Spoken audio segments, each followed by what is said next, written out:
Queridos irmãos, a paz do Senhor Jesus, eu sou o pastor Wanderly França, pastor auxiliar da Igreja Assembleia de Deus em São Luís do Maranhão, presidida pelo reverendo pastor José Guimarães Coutinho. Nesta feita eu quero agradecer a Deus pela vida do pastor Raposo, pastor presidente da nossa convenção, louvar a Deus também pela vida do pastor Osiel Gomes, que é o coordenador da Comissão de Educação e Cultura, nossa querida CEADEMA.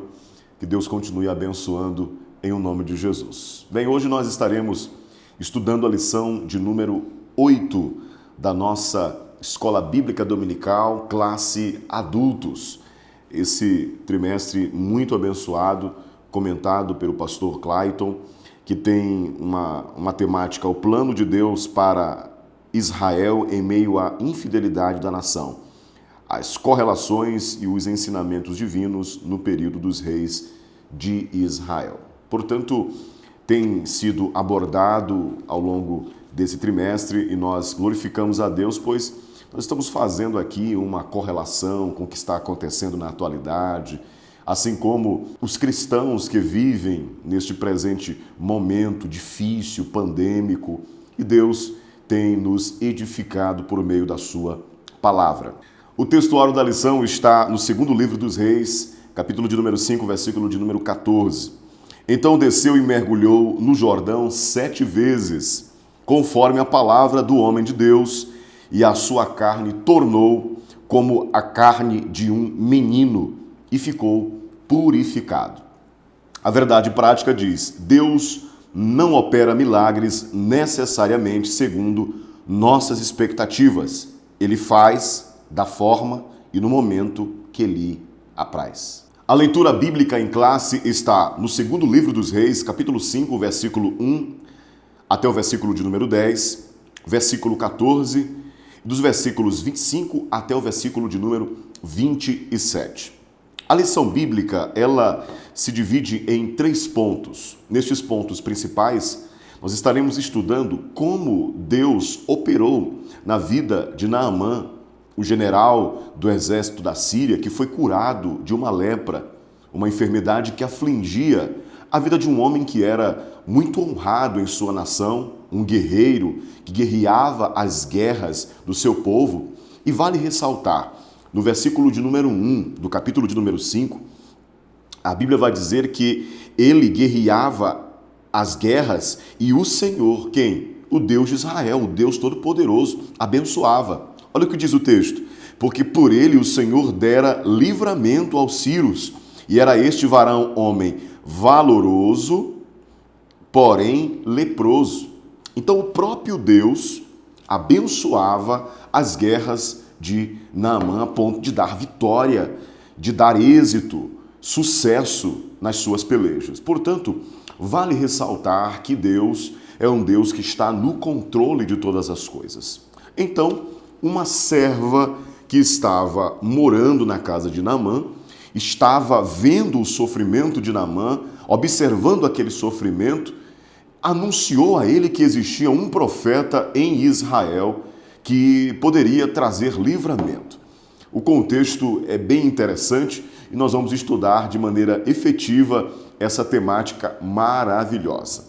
A enfermidade de Naamã traz a nós muitas reflexões, em virtude de que qualquer um de nós estamos sujeitos, seja o mais humilde, simples ou a maior autoridade, a sermos submetidos a um estado de enfermidade, a uma situação difícil, uma tribulação, alguma circunstância adversa.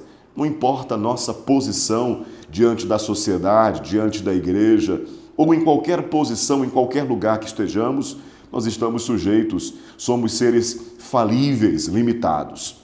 O primeiro ponto de nossa lição fala que Naamã era um chefe, era alguém que era um principal. Se fôssemos avaliar no contexto militar, ele seria um grande general que comandasse ou que comandava um grande exército.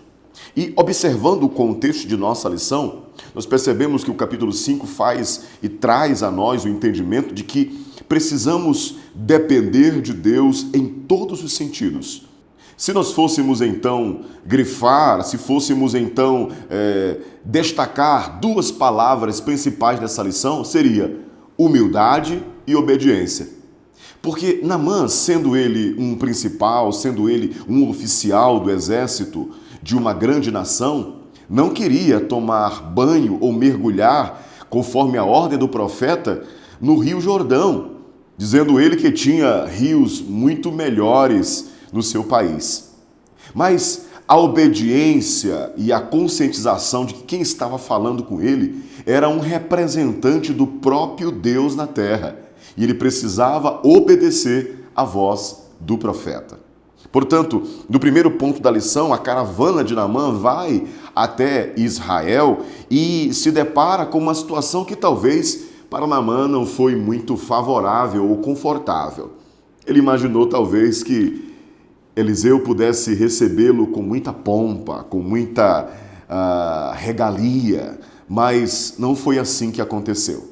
Então, somente Eliseu manda que ele vá tomar banho e mergulhar 7 vezes no Rio Jordão. E não foi uma palavra direta ou falada pela própria boca de Eliseu a Naamã. Não, ele manda um mensageiro. Mais uma prova de que, de alguma forma, Eliseu estava na dependência de Deus, no sentido de que ele não precisava dar satisfação, mesmo Naamã sendo um general. Pelo contrário, ele dependia de Deus e Deus é que estava ordenando o que ele fizesse para que assim a cura chegasse até aquele general. Quando nós nos deparamos com o mergulho do Jordão, nós percebemos que Eliseu não se sentiu impressionado com a chegada daquele general. No nosso contexto atual, fazendo uma aplicação bem prática, talvez muitos que recebessem um presidente, um governador, um prefeito, não agissem como agiu Eliseu. Queridos, a nossa principal responsabilidade é diante de Deus.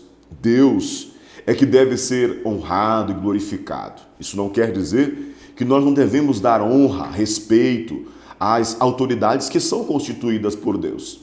Mas, acima de tudo, a nossa obediência é ao Senhor, o Deus dos exércitos.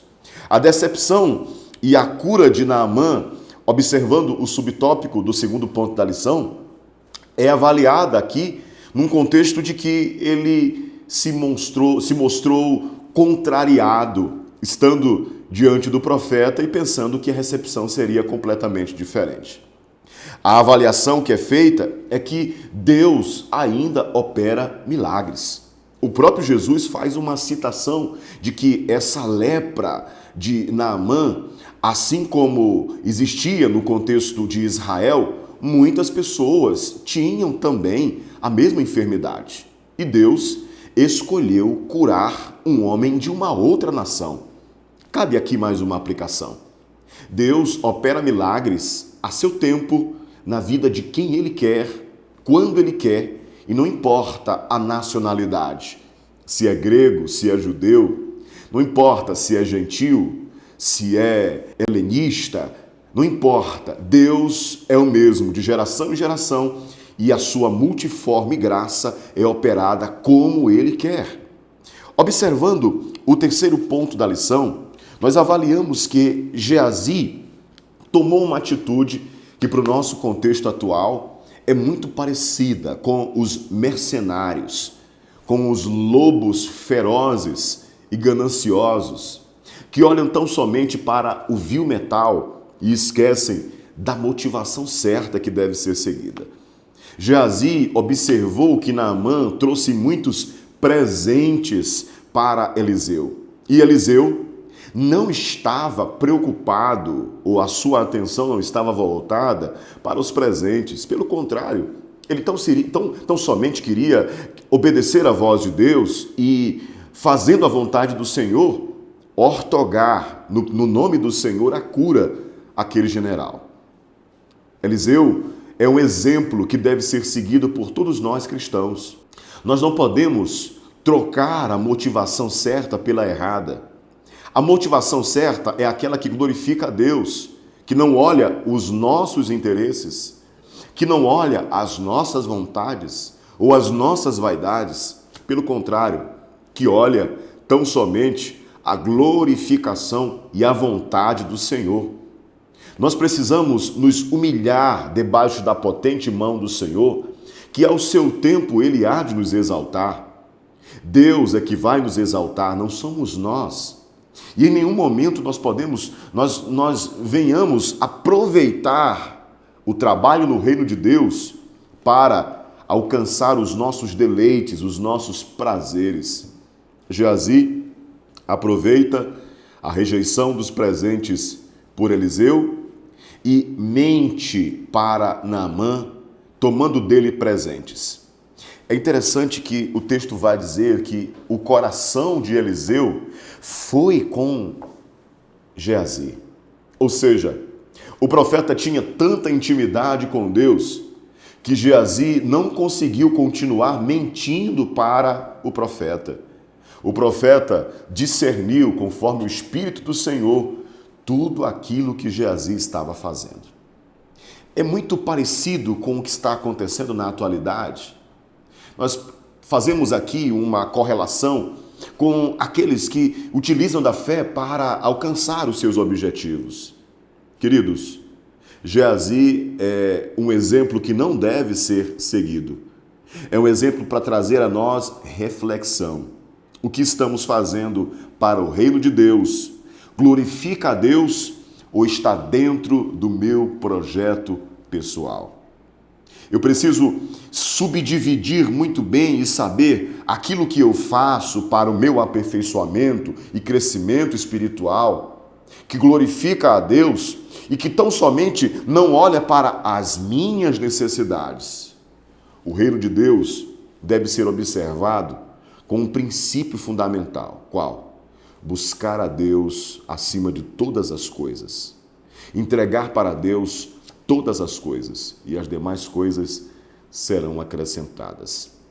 Atender às nossas necessidades é uma especialidade do nosso Deus. Deus sabe muito bem o que eu e você precisa, o que nós precisamos. Deus conhece todas as nossas necessidades e diante disso nós temos que colocar diante dele com rogos, com orações e acreditar que o Senhor Deus é galardoador daqueles que o buscam. O que aconteceu? Deus usa o profeta Eliseu agora para proferir uma palavra de juízo contra Geazi. A palavra foi que a lepra que estava em Naamã agora seria nele e na sua descendência. Que tristeza, que coisa péssima Geazi passou. Ele poderia ficar sem essa, se ele permanecesse no seu lugar de servo do profeta tão somente e observasse os princípios do Senhor. Observe, a ganância de Geazi levou ele para uma situação que o conduziria para um estado de maldição para o resto da vida, ele e a sua descendência. Eliseu é um grande exemplo que deve ser seguido por nós, pregadores, ministrantes da palavra, professores. Nós não estamos à venda. Nós não somos comerciantes do reino. Pelo contrário, nós somos servos do Senhor, dependentes de Deus e que precisamos continuar crendo, acreditando, honrando a Deus acima de todas as coisas, observando os princípios da palavra, honrando as autoridades, mas a prioridade é de Deus. Observando que Deus ainda opera milagres e que nós estamos à disposição do reino para ser humildes e obedientes. Deus abençoe a sua vida, Deus abençoe mais uma escola bíblica dominical. Aproveite ao máximo, se aprofunde na lição, compre o livro de apoio e seja abençoado pelo Senhor Jesus. No nome do Senhor. Até a próxima.